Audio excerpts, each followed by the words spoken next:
visits number 47, Kaparokya TV.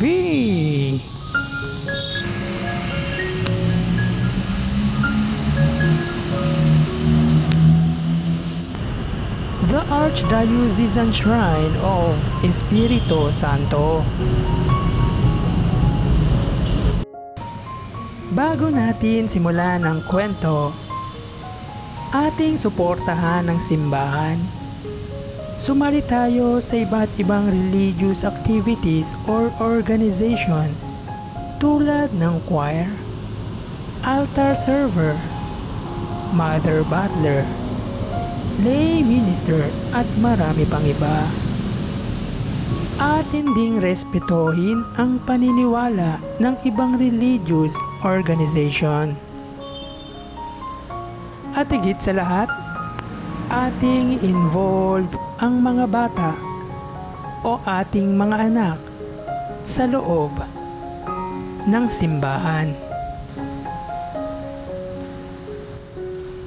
Bago pa man na-establish ang simbahan, ito ay isang pampublikong sementeryo na pinasara dahil sa usaping pangkalusugan noong taong 1913.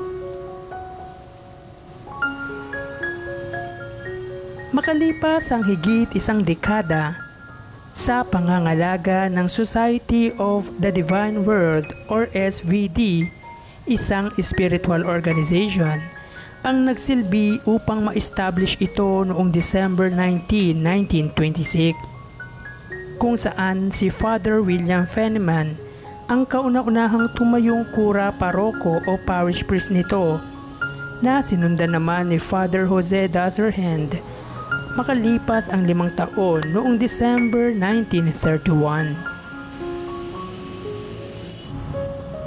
Upang mapaayos ang naturang simbahan, ay ibinenta ang ibang pag-aari nito kung saan ito ay nakumpleto at nabasbasa noong May 14, 1932.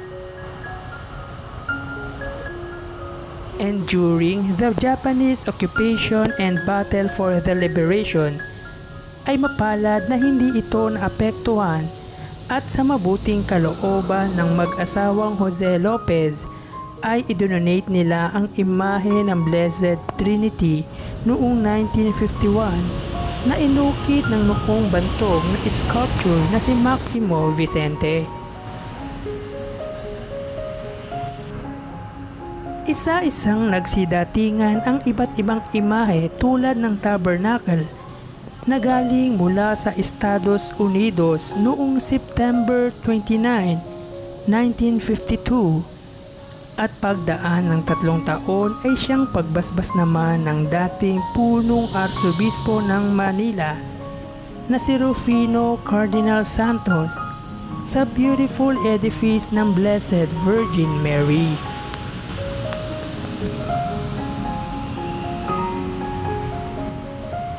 Nang ibigay sa diocesan clergy ang pamamahala sa simbahan mula sa Society of the Divine World, si Monsignor Gorgonio Encarnacion ang umupong kura paroko nito noong May 2, 1973, at makalipas ang 2 dekada ay minanduhan naman ito ni Monsignor Emmanuel Sunga.